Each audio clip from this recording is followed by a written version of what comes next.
of a construction project.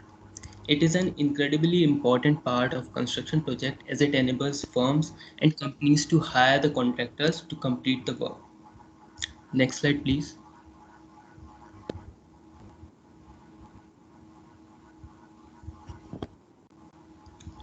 So as we have seen that bidding is an incredible integral part of the construction project, which involves flow of lot of information like contract conditions, description of work, eligibility, number of form formats, etc. These are needs to be provided to the prospective bidder by the owner or the concerned authority for the project. So a bunch of such documents is made which is provided to the bidder. This collection of documents is called Standard Bidding Document or SBD.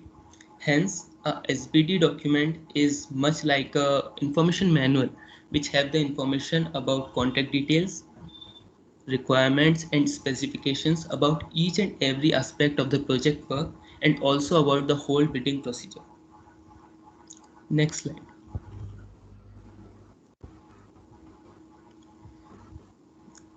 Though SBD remains standard for a particular project, but these are subjected to change from one project to another. Hence, there are two types of documents in a SBD. First, which mostly remains same in every SBD, and others are those which keep changing according to the various needs of the different projects. To understand this clearly, let us take an example of contract condition document, which is a part of SBD. So in a SBD for construction works, the general conditions of contract or GCC contain basic contract conditions that remains the same in almost every work, while specific aspects that potentially do change from one project to the next are stipulated in the special conditions of contract or SCC. Another such example is of the instruction to bidder section or ITB section, which we will be seeing in the coming slides. These are standard, which means that the ITB document does not change from one proceeding to the other, while certain specific aspects of the ITB are filled with information specific to each project are entered in the form called bid data sheet. So we can say that GCC and ITB are the examples of the ones which remain same, and SCC and bid data sheet are the ones which keep changing in the SBD document. So finally, these documents are then circulated to all the bidders who then critically analyze and fill them. And finally, they are required to submit these documents to the concerned authority for final evaluation. Next slide. Now let us see why actually we need SBD. The answer is it makes bidding process easy and simple. These documents provide bidders with the description of the works so that they can submit a responsive and competitive bids. They greatly simplify the preparation of bidding documents by bidder and also helps the authority to simplify the evaluation of the bidders. It also minimizes the time required by contract committees for approving the documents, hence making the process faster. It, it also helps to inform bidders about the rules which are applicable to the bidding process. Next slide. Now, knowing the significance of SBD in bidding process, now let us have a look at its structure. So the contents of SBD are instruction to bidders. It consists of general overview and the information of the bidding procedure. Bid data sheet, it consists of information which is specific to the project.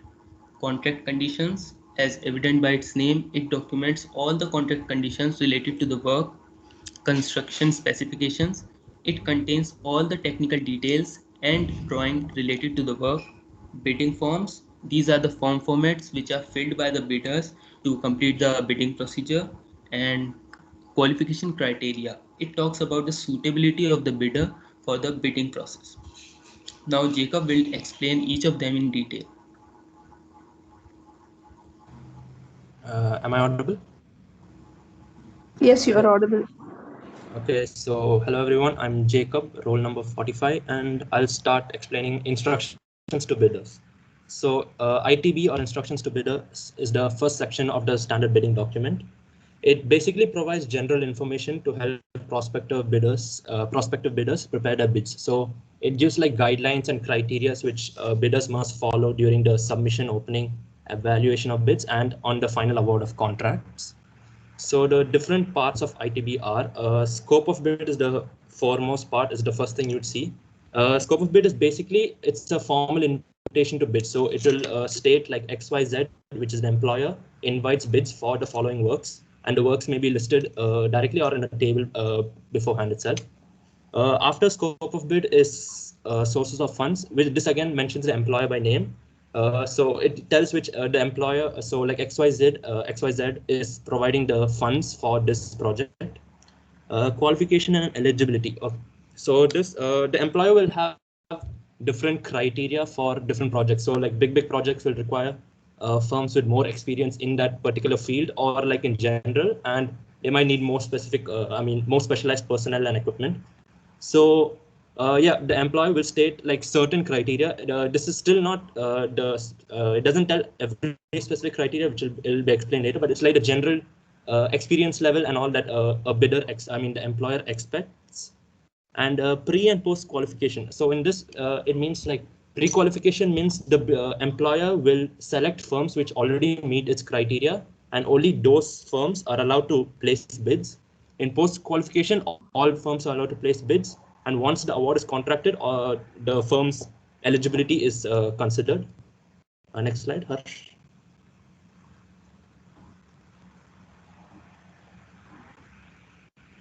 Okay, so next section is joint venture association. So in case of two firms forming a joint venture, there are specific rules for that joint venture to be recognized by the employer, and certain rules also for like how they're supposed to place a bid. So say like if two firms are joining a joint venture, there is in most bidding documents, there is a rule that one of them has to have a clear majority. Environmental and social guidelines. So these vary according to the site. So some countries will have different social guidelines, labor laws, and different environmental conditions are there for different zones of a country. So these are mentioned in the general instructions to bidders, so that bidders keep this in mind when they are submitting their final bid. So they can't ignore this part. Corruption and fraud section. So in this section, the employer basically defines the different forms of fraudulent behavior. So he will clearly define what is considered as coercion, what is considered as collusion, and then other fraudulent behavior. And it'll also mention like what action will be taken in case one of the firms adhere to this behavior. So this states exactly, yeah, it states all the types of fraudulent behavior and what is and what will count as disqualification from the bid, and other conditions. So what I've told so far is still a general overview of ITB. Different contracts sometimes have more specifications. So some of the other conditions mention other rules such as conflict of interest. This is an important one. So technically speaking, all firms are allowed to bid as long as they meet the criteria, except firms which were already directly or indirectly involved with the employer. So if they were involved in the planning, designing, and like initial preparation, they are banned from bidding, since it's a conflict of interest. Evidence of continued eligibility. So firms, like I said, in pre or post qualification, firms have to show that they're eligible for this bid, and they need to keep showing that. So most contracts have a legislation. They shouldn't be involved in unlawful activities, and if they start being involved at some other point, they are disqualified from bidding.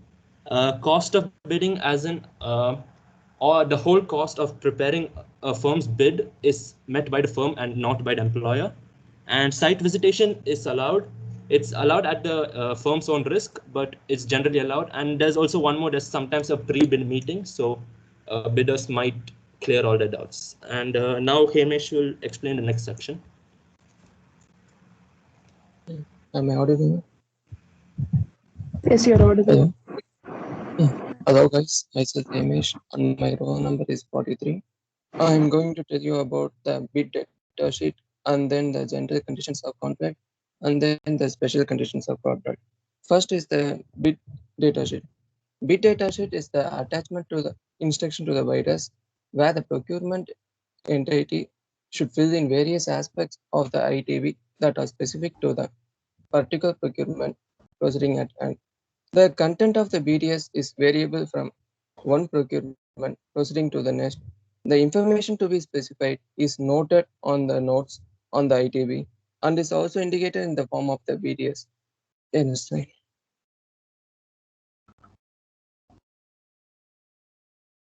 Next slide.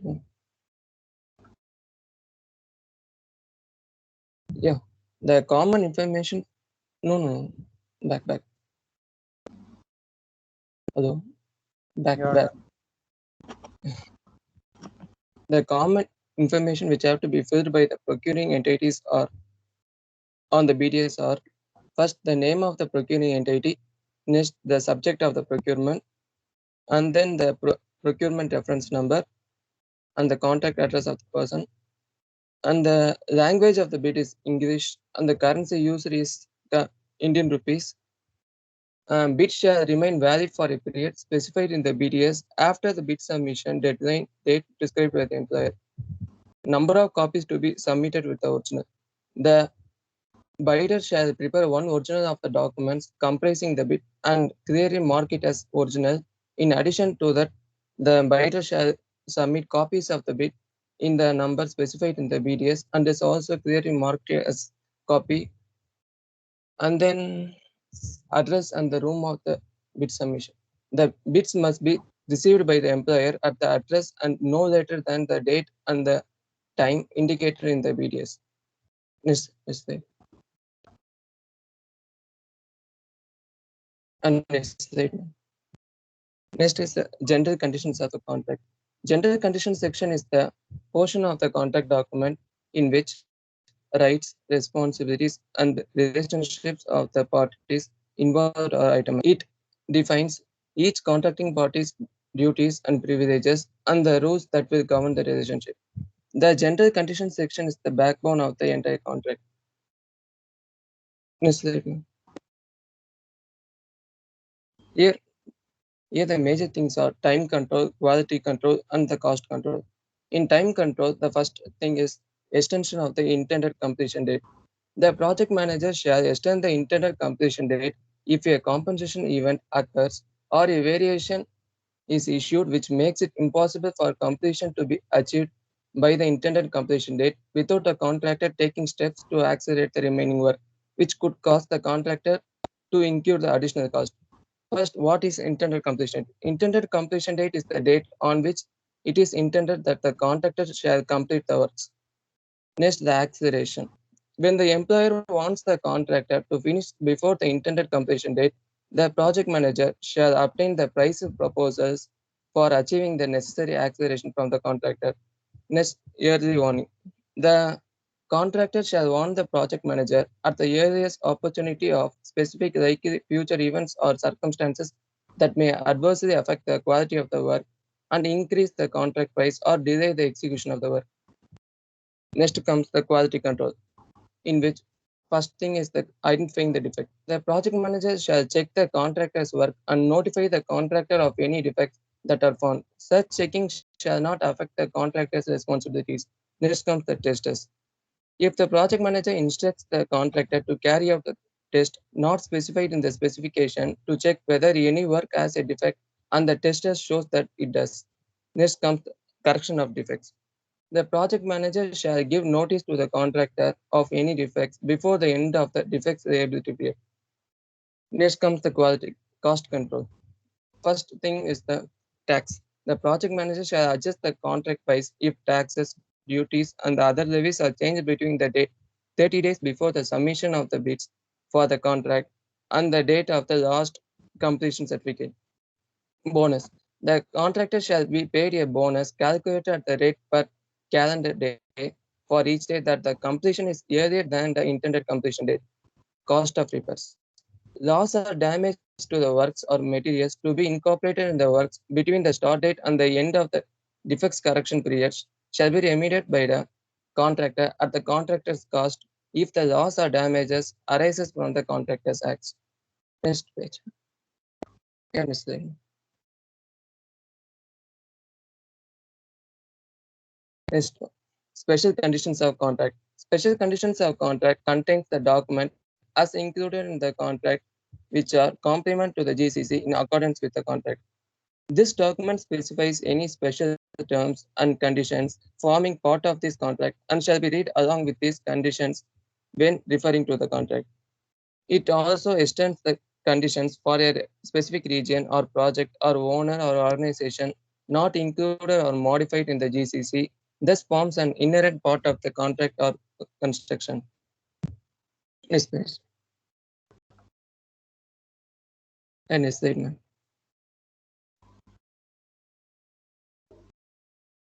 Here also same thing like time control and quality control. First, the time control.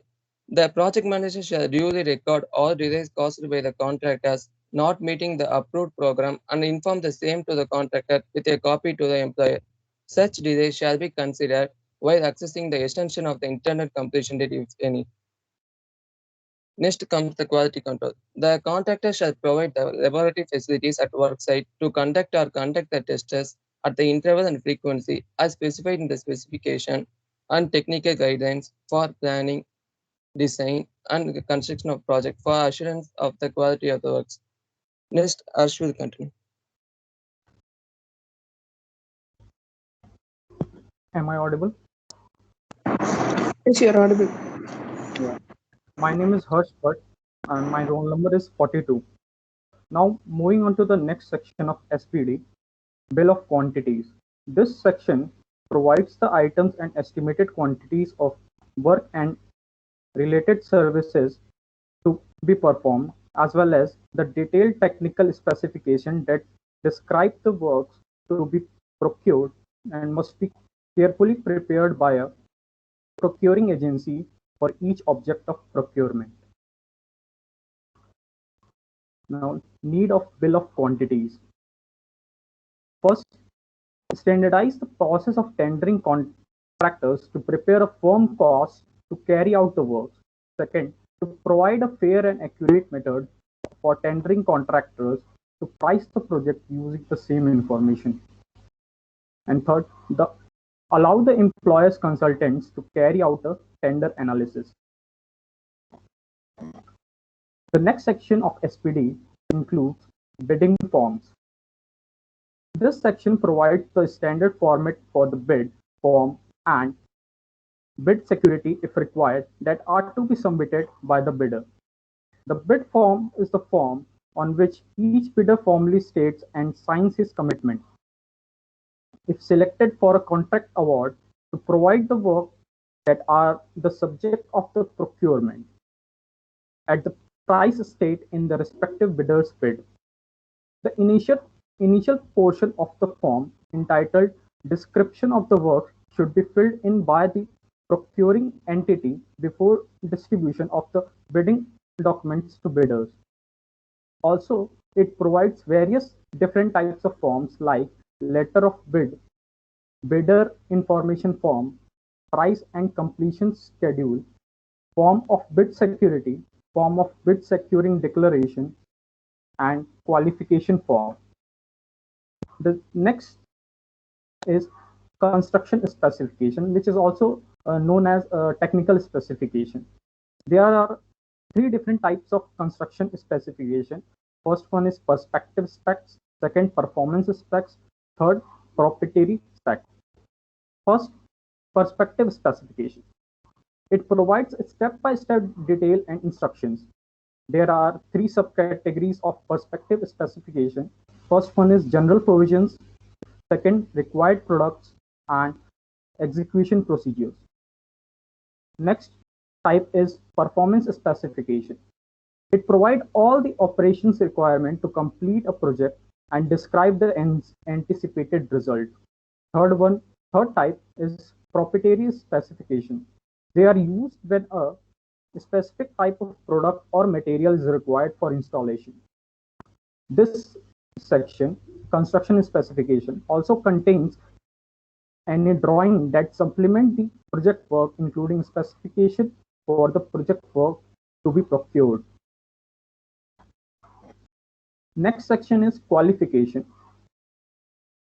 The qualification is the evidence that a bidder is qualified to perform the work being bid. This is often demonstrated by including a portfolio of previous projects of a similar type of construction. Different aspects considered for qualification are financial, technical, and bid capacity. The qualification criteria. All the bidders must provide accurate and clear information about the following. First, copies of the original document defining the constitution or legal status, place of registration, and principal place of business, written power of an attorney of the signatory of the bill to commit the bidder. Second, evidence of access to or availability of credit facilities with minimum 10% of estimated cost that are certified by the bankers. Third is report on the financial standing of the bidder, such as profit and loss statement and auditor's report for the past 5 years. Fourth one is document for major items of construction equipment proposed to carry out the contract. Last and the most important, experience in works of a similar nature and size for each of the last 5 years, and details of works underway or contractually committed. Now Mugil will continue.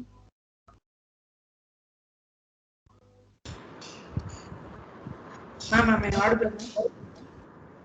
You're audible, Mugil. Hello everyone. Myself JG Mugil, roll number 103119046. Now I am going to explain bid evaluation and award of contract. Bid evaluation.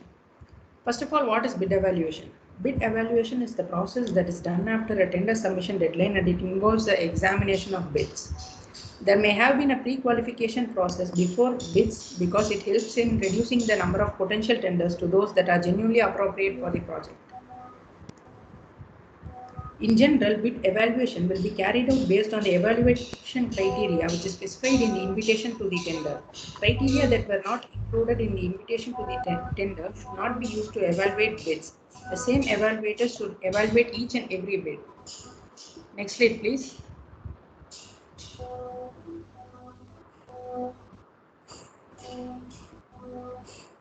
Process to be confidential.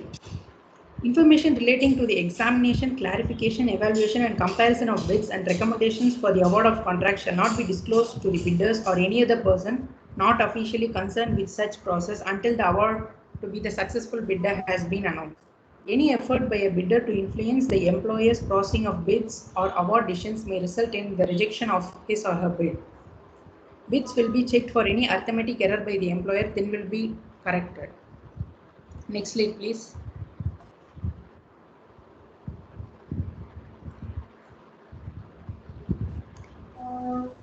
The bidder can be chosen based on the following criteria. First is lowest price. In the simple method, the lowest price tender or the best price wins the contract. However, following this method excludes other elements of the tender such as relevant experience being taken into consideration when awarding the contract and does not always result in best long-term value for the client. Low prices can produce low quality or result in claims and conflict between the client and the supplier. Next is most economically advantageous tender. This method allows for the factors other than or in addition to the price to be taken into consideration, such as quality, experience, competence, capability, capacity, estimated time for completion, life cycle cost, and so on. Mean value method. This method awards the contract to the bid that is closest to the mean value of all the proposals. This is commonly adopted where the numerous proposals are expected but can leave the suppliers uncertain where to pitch their bid. Exclusion of the extremes method. This method is used to take away all the bids that deviate the most, the lowest and the highest, before then proceeding with one of the three methods mentioned above. Next slide, please.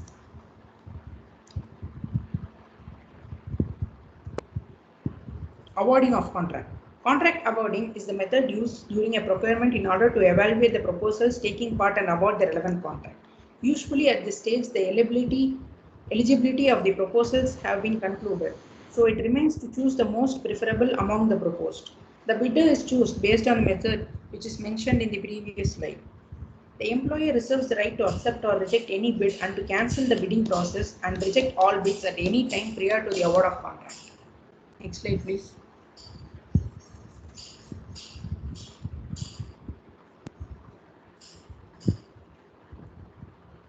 The bidder whose bid has been accepted will be notified of the award by the employer prior to the expiration of the bid validity period by a registered letter.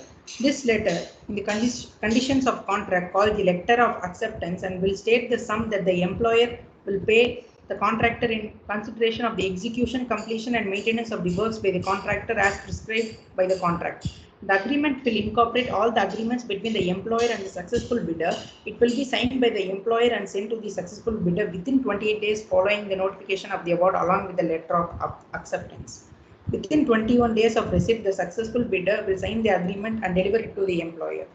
Upon furnishing by the successful bidder of the performance security, the employer will promptly notify other bidders that they have been unsuccessful. Next slide, please. Within 21 days of receipt of the letter of acceptance, the successful bidder shall deliver to the employer a performance security in any of the forms given below for an amount equivalent to 5% of the contract price plus additional security for the unbalanced bids. The employer will provide an advance payment on the contract price as stipulated in the conditions of contract subject to maximum amount as stated in contract data. The employer will reject a proposal for an award if it determines that the bidder recommended for award has engaged in corrupt or fraudulent practices in competing for a contract in question and will declare the firm ineligible. Next slide, please.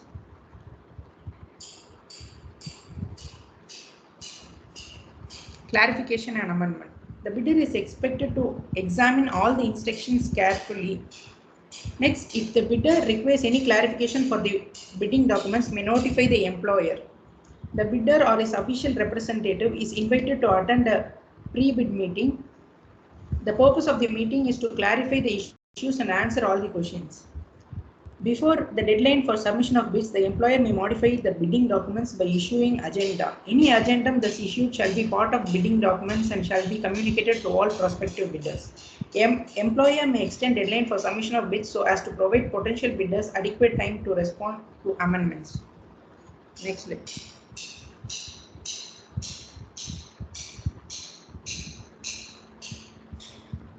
Thank you. Okay. So this presentation was a very detailed presentation where it covered the SBDs and the conditions of a contract, bill of qualities, and the bid evaluation. And what I do suggest is from the next presentation onwards, I don't want anyone to read the same theories given in the slides. Okay, like once you circulate the PPTs, we'll be reading it and we'll be able to understand, because we all are good technically qualified in English. We'll be able to read and understand. It would be good, like, if you tell us what you understood from the study which you have conducted, and just listing few points from your own self will do fine. This is what I suggest you, and that's it. Any other comments from the students? Any other queries from the students?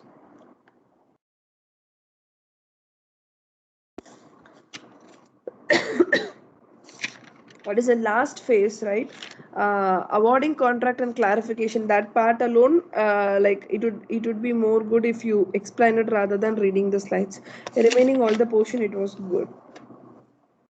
Okay, and students, any doubts?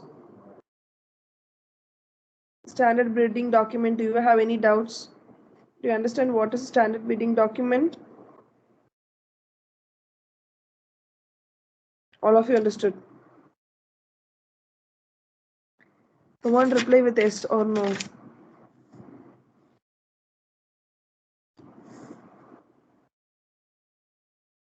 I'm not going to ask you any questions. If you understood, let's move on to the next team.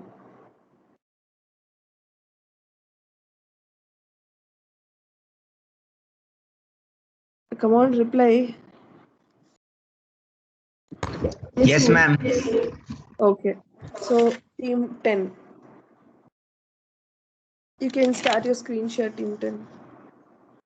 Hello, is it visible? Yeah, it is. Yeah, it is.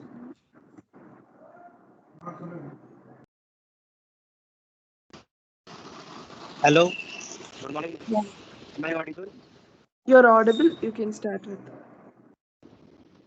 Yes. Good afternoon, everyone. I, on behalf of Rupen, and we are presenting the topic on the construction contracts. Like One my minute, can you go all to the all previous slide? my classmates in the previous. Okay. Yes, sir. Yeah.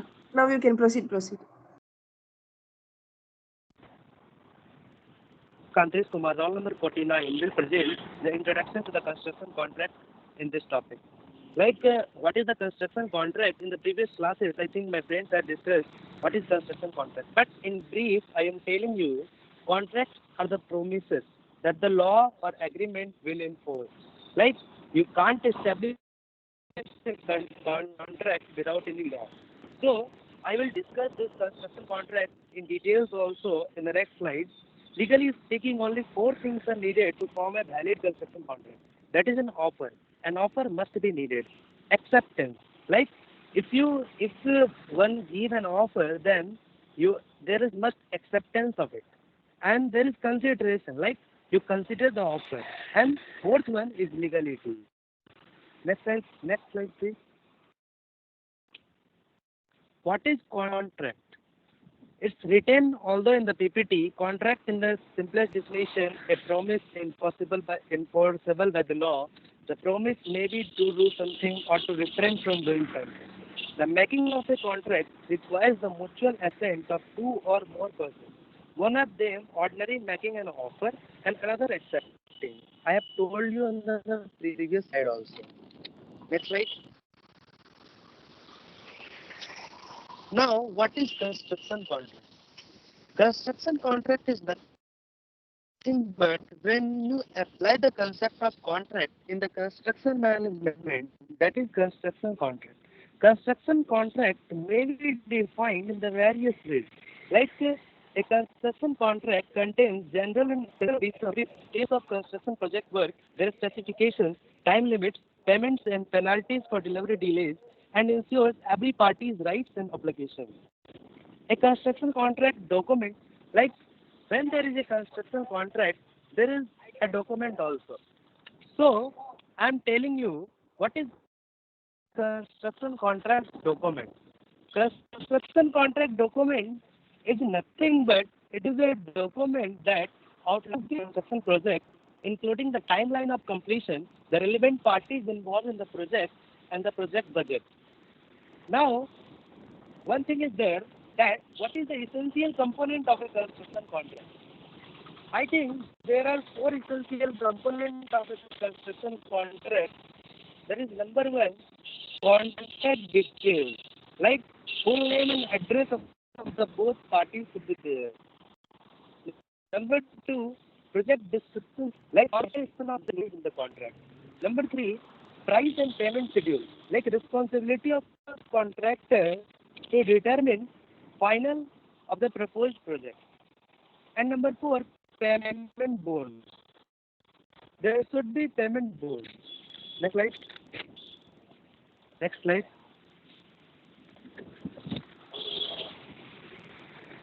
The size of construction contract focused on in this article are large ones, and in that sense, sometimes the word project is used to refer the contract as well as the work they present. What is the signs of a well-written construction contract document? The signs of well-written construction contract document is language and it should be flexible. Next slide, please.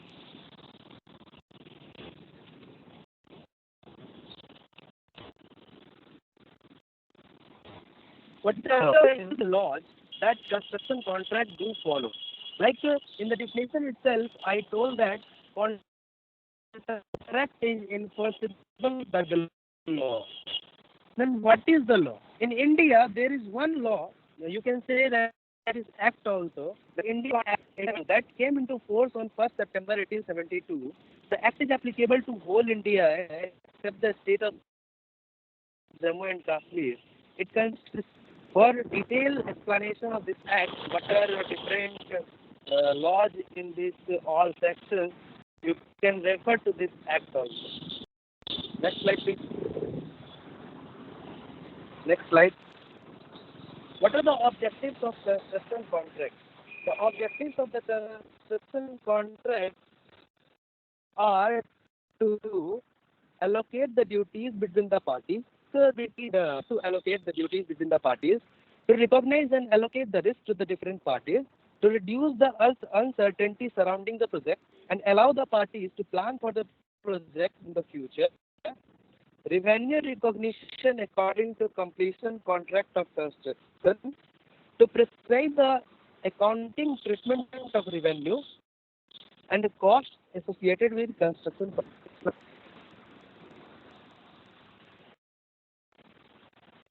Next slide, please. How do construction, like creating a good construction contract is a skill that every builder should know inside and out. Means, if I am talking about the how construction contract works, it means if we do a contract or if a work has a contract, then I will discuss in more details in the next slide also. Next, please. Next.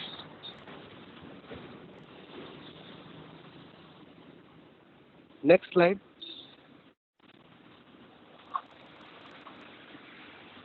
What are the needs of construction? The needs of construction contract can be read through the PPT also, and I can summarize it in some points also.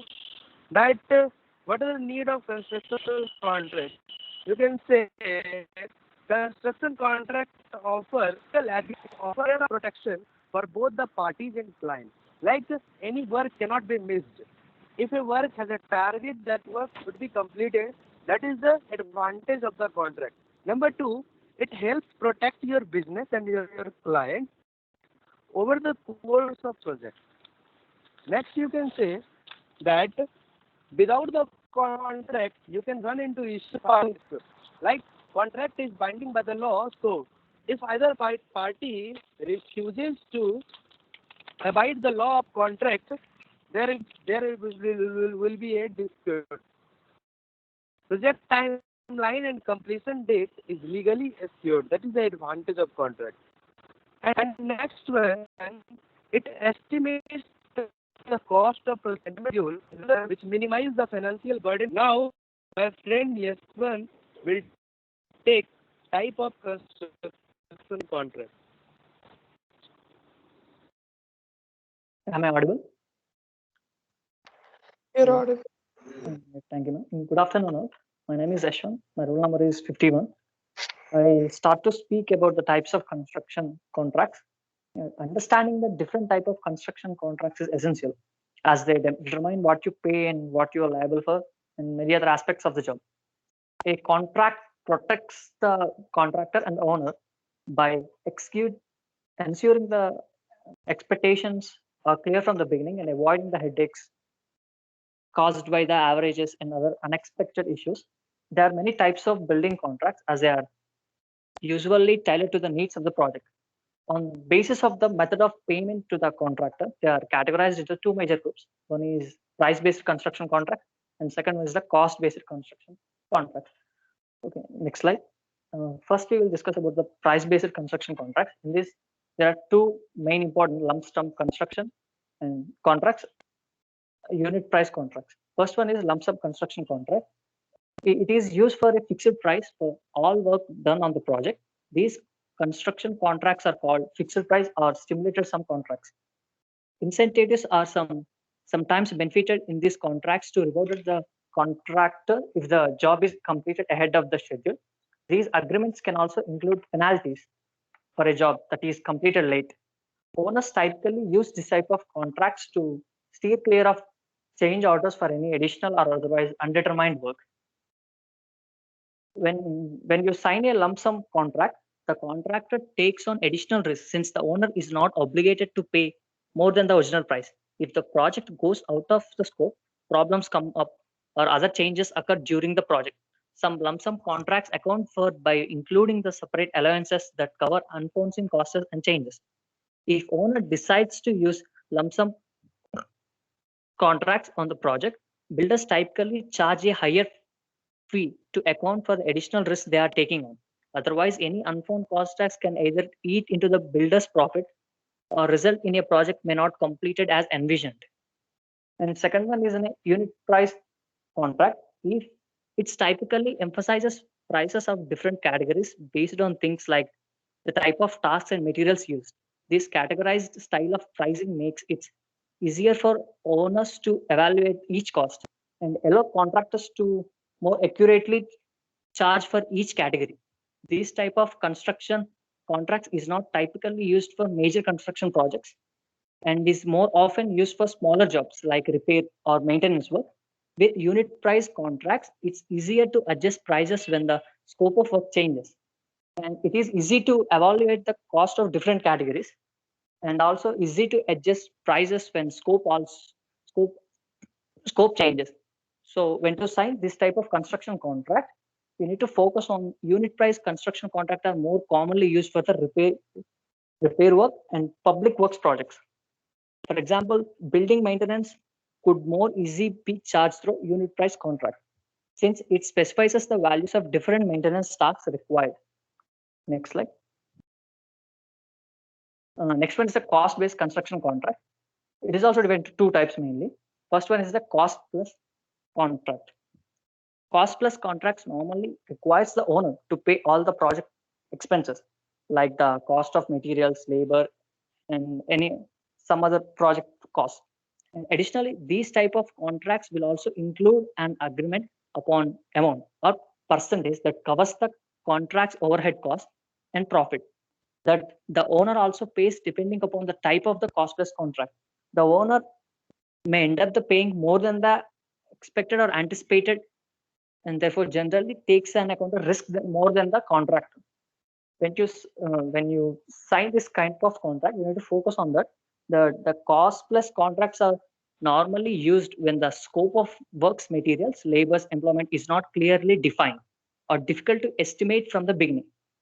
Projects using this type of contracts are more likely to be completed as envisioned since the contracts are not completely limited by the cost. However, this contract type is more complex to manage and to require close tracking.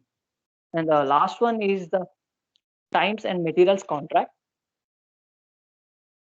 This contract define an hourly or daily work for builders. In addition to paying these rates, owners also agree to pay any related projects costs, which are noted in the contract as direct or indirect makeup and overhead costs.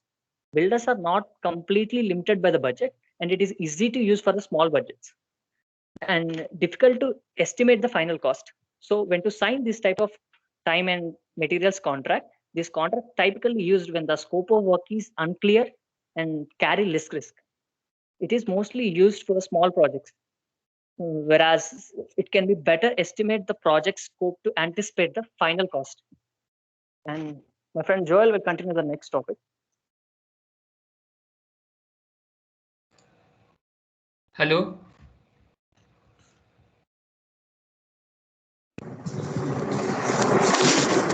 Yes, you can proceed. Yeah, am I audible? You're audible. Okay. Okay, so I'll be me and Kamalesh will be talking about contract documents. So it is an important part of the agreement which includes different documents, and if these are not included, then it's the contract is incomplete. So we'll be talking about agreement, letter of intent, construction bidding, general condition of contract, special condition of contract. These will be done by me, and the rest will be done by Kamalesh. So agreement is a promise between two entities creating mutual obligations by law. To form an agreement, the following things are required. Parties, there need to be more or two parties to form an agreement. Offer / proposal, when a person signifies to another the willingness to doing or omitting to do something with a view to obtain others' assent. Acceptance is when the person to whom the proposal is being made signifies their assent for the same thing in the same sense as proposed by the offerer. Promise, when a proposal is accepted, it becomes a promise. consideration. It is the price for the promise. It is the return one gets paid for the act or omission. So this is an example of an agreement between an owner and a contractor. This is to do an internal electrical work. So it is self-explanatory, and I can read it out. I can read it later on.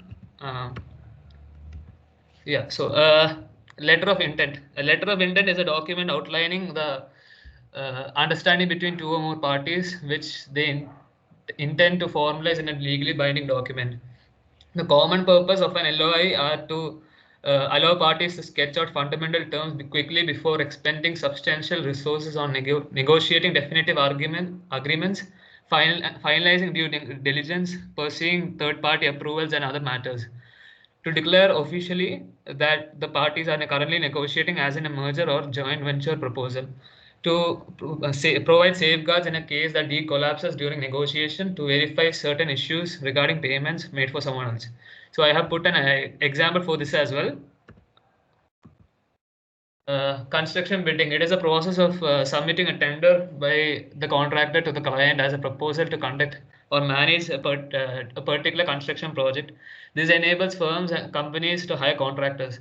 The tender is treated as an offer to do the work for a certain amount of money. The tender, which is submitted by the competing firms, is generally based on a bill of approximate quantities or specifications which enable the tenders to attain higher levels of accuracy and the statement of work. This is a process in which the bidding works. So firstly, the client sends bidding invitations to the contractors. The contractors receive the invitation that includes scope of work, time of completion, penalty if the job is not done properly on time, and pre-qualification details. The third one is the contractors download the tender document and review the project based on their respective cost codes.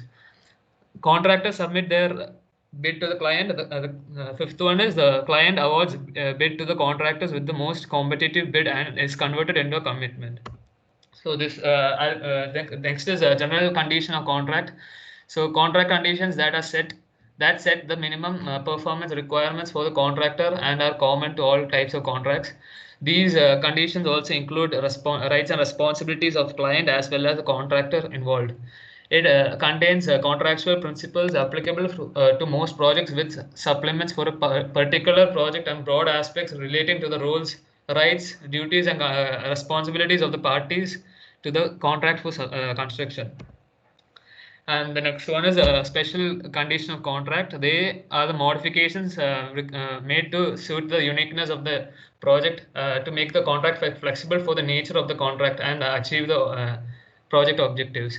So this and now the next topic will be done by Kamlesh. Hello, am I audible? You're audible. Myself Kamlesh Sonwal, roll number 103119048. I am continuing the contract document. The subsequent amendments. During the life cycle of a contract, one or both parties may feel need to change one or several aspects of contract. This means that there may be changes to find fundamental entitlements and obligation of a contract. The changes may means adding or altering the value of contract in the entry component of agreement. For the changes to be valid, both parties need to be agreed to them. If one of them does not agree to change, then they will not be enforceable. Valid amendments are normally enforced, and according to the law, they are legally binding. Next slide, please. Technical specifications. A technical specification requirements documents which defines the functionality and features and purpose of a product. It is often first phase of the planning for product manager and serve a virtual role of communication with stakeholder and ensuring the successful outcomes from the project. The companies may have different technical requirements templates based on the technology methodology they will use to complete the project. The need of the internal and external stakeholders and the back factors for other factors. However, there are some key items that they often include the requirements of documents. These keys are here: revision logs, executive summary and assumption, requirements and reference and glossary. Revision logs is what? A record of documents update the decide who is responsible for the updates in order to track the changes. And the executive summary, an overview of the project or product and background information like that. And there are the risk and dependencies and the requirements and reference glossaries all are given in the PPT. Next slide, please. Drawings. The tender drawing by which the quality has been taken out, like plan, elevation, section of drawing, like that. Contract drawing should be embody the same requirements as the specifications, should be fair, realistic and current and consistent, or consist clear and precise. There must be sufficient detail to show the location, extent of the work, those from which the contractor obtain information to submit the tender and release the other contract documents. Next slide, please. Bill of quantities. It is a document used in tender which specifies the item, description of the work, unit of the measurement, and quantity of work, the rate of the doing the work, and the total amount of work and material, labor, and their costs. Next slide, please. Finally, conclusion. From the definition, we can conclude that a defined role and responsibility of the each and every party in the project. The contract documents provides the clear roadmap to avoid the resolve most of the issues that may be occurred during the contract. And it gives the control to the party to handle the issues, avoid the imposition of the default and legal provisions, and also loss of the time and effort to the protect the interest of the parties in the contract and increase the success rate of the project, and it also reduce the risk and issues. Thank you. Thank you so much. Team 10 members, you have given a very good presentation on construction contracts where you have covered the entire things like the general and the specific, both you have told in detail, the types, the price as well as the cost classifications. It was a very good presentation. And students, do you have any doubts on this Team 10 presentation?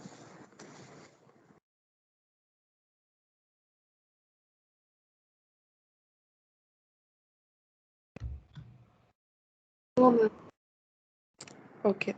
So then you can, if you have any doubts, you can stay, ask your team members, team 9 and 10, else you can leave the meeting.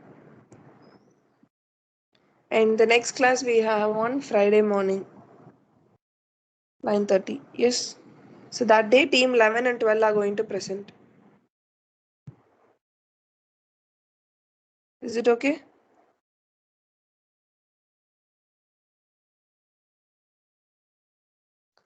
Team 11 and 12.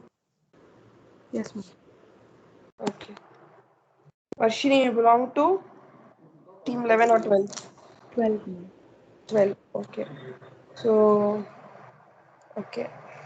Maitri, I want you to download the attendance sheet and just drop me a mail.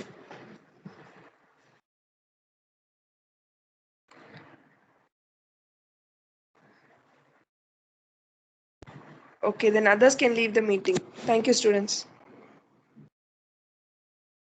Thank you. Thank you.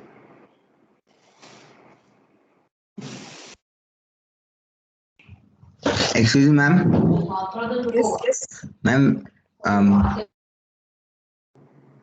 PPT is discussed in the class right now, like in this seminars, like will all this content will be asked in the examination? Yeah, it will be. It will be. Like you have only the end semester left, all right? In your end semester, these portions will be covered. Okay. For your CT2, you'll be having your second part of your second unit as well as your third unit. That will be a quiz based, as I told you previously. That you will be having for your CT2, and these portions, 4 and 5, all you have to prepare for your end semester. Okay, ma'am. Yeah. Any other doubts? Any doubts? Okay. So you can leave the meeting. Thank you, students. Thank you, ma'am. You all.